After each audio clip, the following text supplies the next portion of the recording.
Chapter 1 of The Science of Getting Rich by Wallace D. Wattles. This recording is in the public domain. Chapter 1 The Right to be Rich. Whatever may be said in praise of poverty, the fact remains that it is not possible to live a really complete or successful life unless one is rich. No man can rise to his greatest possible height in talent or soul development unless he has plenty of money. For to unfold the soul and to develop talent he must have many things to use, and he cannot have these things unless he has money to buy them with.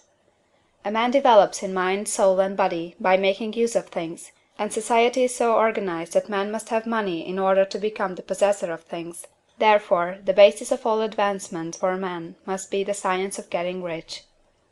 The object of all life is development, and everything that lives has an inalienable right to all the development it is capable of attaining.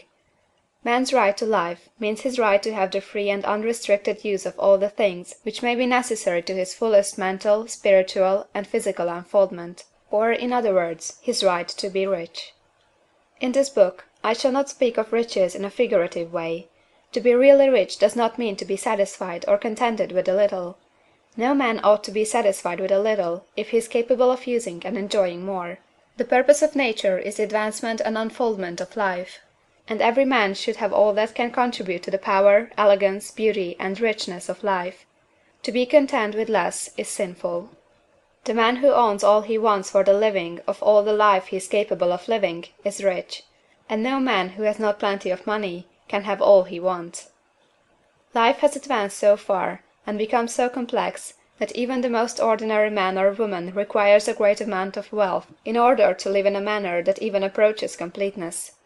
Every person naturally wants to become all that they are capable of becoming. This desire to realize innate possibilities is inherent in human nature. We cannot help wanting to be all that we can be. Success in life is becoming what you want to be. You can become what you want to be only by making use of things, and you can have the free use of things only as you become rich enough to buy them. To understand the science of getting rich is therefore the most essential of all knowledge. There is nothing wrong in wanting to get rich. The desire for riches is really the desire for a richer, fuller, and more abundant life, and that desire is praiseworthy. The man who does not desire to live more abundantly is abnormal, and so the man who does not desire to have money enough to buy all he wants is abnormal. There are three motives for which we live. We live for the body, we live for the mind, we live for the soul.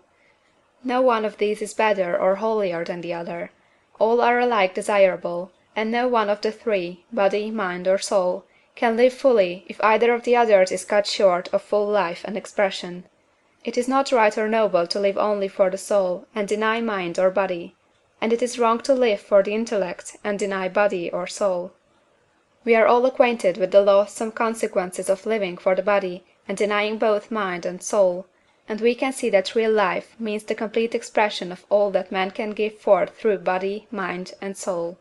Whatever he can say, no man can be really happy or satisfied unless his body is living fully in every function, and unless the same is true for his mind and his soul. Wherever there is unexpressed possibility, or function not performed, there is unsatisfied desire. Desire is possibility seeking expression, or function seeking performance. Man cannot live fully in body without good food, comfortable clothing, and warm shelter, and without freedom from excessive toil. Rest and recreation are also necessary for his physical life. He cannot live fully in mind without books and time to study them, without opportunity to travel and observation, or without intellectual companionship. To live fully in mind he must have intellectual recreations, and must surround himself with all the objects of art and beauty he is capable of using and appreciating. To live fully in soul, man must have love, and love is denied expression by poverty. A man's highest happiness is found in the bestowal of benefits on those he loves. Love finds its most natural and spontaneous expression in giving. The man who has nothing to give cannot fill his place as a husband or father, as a citizen, or as a man. It is in the use of material things that a man finds full life for his body, develops his mind, and unfolds his soul. It is therefore for supreme importance to him that he should be rich. It is perfectly right that you should desire to be rich. If you are a normal man or woman, you cannot help doing so. It is perfectly right that you should give your best attention to the science of getting rich, for it is the noblest and most necessary of all studies.